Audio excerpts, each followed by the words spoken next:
everyone, welcome back to my channel. So today we will start with the chapter The Sound of Music Part 1.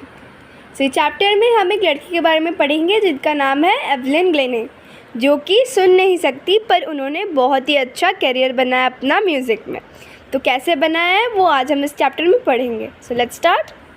First, rush hour crowds jostle from position on the underground train platform. A slight girl looking younger than her 17 years was nervous yet excited as she felt the vibrations of the approaching train.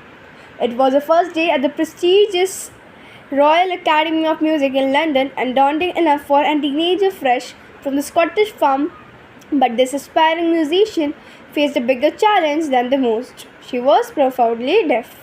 तो इस paragraph में क्या बताया कि बहुत ही भीड़ थी train में. कहाँ पे? रेलवे प्लेटफॉर्म में, ट्रेन के प्लेटफॉर्म बहुत ही भीड़ थी. एक स्लाइट लड़की, एक छोटी लड़की जो कि बहुत ही यंग है, बहुत ही छोटी है, जो कि 17 साल की है, वो बहुत ही डरी हुई थी और उसको पूरे ट्रेन का जो वाइब्रेशन है ना, उसको बहुत ही एक्साइटेड कर रहा था, यानी उसको बहुत ही उत्सुकता बढ़ा रहा था. उसका पहला दिन था prestigious royal academy of music. पहला दिन उसका कहा था लंदन में था, एक म्यूज़िक के क्लास में जिसका नाम है royal academy of music in London, जो कि उसको बहुत ही डरा रहा था क्योंकि वो एक टीनेजर है जो कि स्कॉटलैंड से आई है, स्कॉटिश फर्म से आई है लंदन से तक. ठीक है. सो वो एक एस्पायरिंग म्यूजिशियन थी, पर उसका एक सबसे बड़ा चैलेंज था कि वो बहरी थी, वो सुन नहीं सकती थी क्योंकि उसको कुछ प्रॉब्लम था. तो इस पैराग्राफ को आप समझे होंगे कि इधर एक लड़की है जो कि 17 ईयर्स की है, जो कि बहुत डरी हुई है क्योंकि वो स्कॉटलैंड से लंदन आई है, ताकि लंदन में एक एकेडमी है जिसका नाम है रॉयल एकेडमी ऑफ म्यूज़िक, वहाँ पे वो कोचिंग ले सके. और उसका सबसे बड़ा प्रॉब्लम था कि वो डेफ थी. Okay. Second, Evelyn Glennie lose of hearing had been gradual. Her mother remembers noticing something was wrong when she was 8 years old, waiting to play piano. They called her name but she didn't move. I realized she hadn't heard, says Isabel Clare. For quite a while, Evelyn managed to conceal for growing deafness from friends and teachers. But by the time she was 11, her marks and deteriorated, and to her headmistress argued her parents to take her to her. So इसमें क्या बताया है कि जो Evelyn थी वो सुन नहीं सकती थी, पर एक दिन उसके जो मम्मी है, उसके जो मॉम है, उन्होंने नोटिस किया कि उन्होंने ऐसा ख्याल किया कि जो एवलिन है जब वो 8 साल की थी उस पर कुछ तो गड़बड़ है, ऐसा उन्हें लगा, क्योंकि वो वेट कर रही थी, उसको पियानो प्ले करना था. तो जो प्ले करवा रहे थे उन्होंने उसका नाम बहुत बार लिया, पर वो सुनी नहीं और वो मूव भी नहीं की, वो हिली भी नहीं. तभी उसकी मम्मी को रियलाइज़ हुआ कि आई थिंक उसने सुना नहीं. उसकी मम्मी का नाम था इज़ाबेल ग्लेने. फिर एवलिन ने बहुत ही मैनेज किया अपने डेफनेस को छुपाने का, वो बहरी थी वो छुपाने का. बट जब वो 11 साल की हुई, यानी 2 साल बाद, सबको पता चल गया. किसको पता चला? उसके पेरेंट्स को, उसके हेडमिस्ट्रेस यानी प्रिंसिपल को, और उसके टीचर्स को. ठीक है.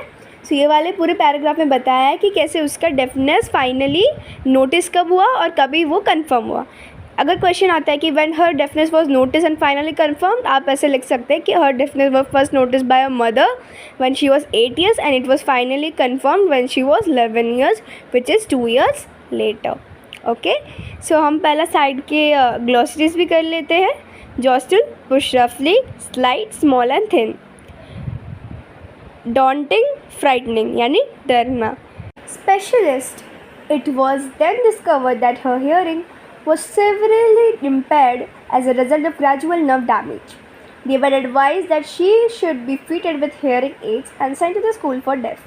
Everything suddenly looked black, says Evelyn. So ये वाले पैराग्राफ में क्या हुआ कि उन्होंने एक स्पेशलिस्ट को दिखाया, यानी एक डॉक्टर को दिखाया, जिन्होंने कि बताया कि एवलिन के जो ईयर है उसका एक नर्व डैमेज है जिसकी वजह से वो सुन नहीं पाती.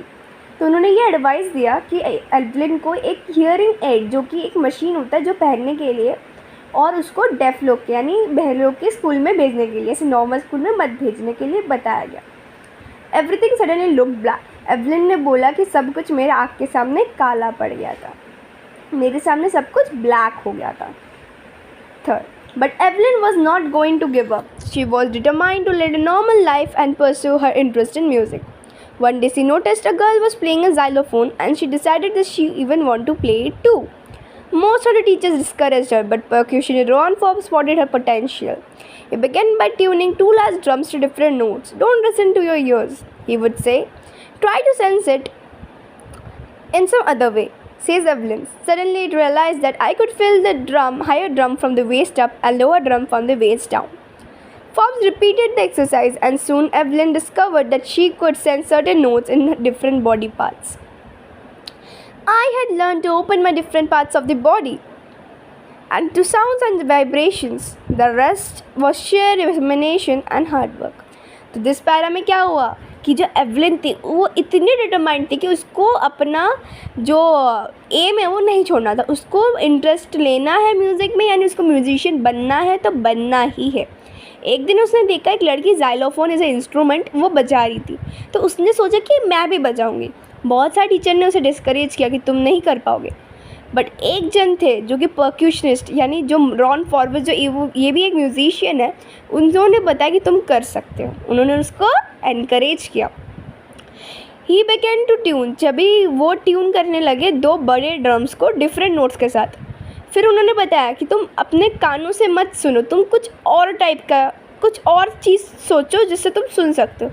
फिर अचानक एवलिन को ये पता चला कि जो हायर ड्रम्स है, जो ऊंचा ड्रम है, उसको वो अपने ऊपर के पार्ट से सुन सकती है, और जो नीचा ड्रम है, जो लोअर ड्रम है, उसको वो अपने नीचे के पार्ट से सुन सकती है. इसका क्या मतलब हुआ कि वो सुन सकती है सारे आवाज़ अपने बॉडी पार्ट के थ्रू. ठीक है.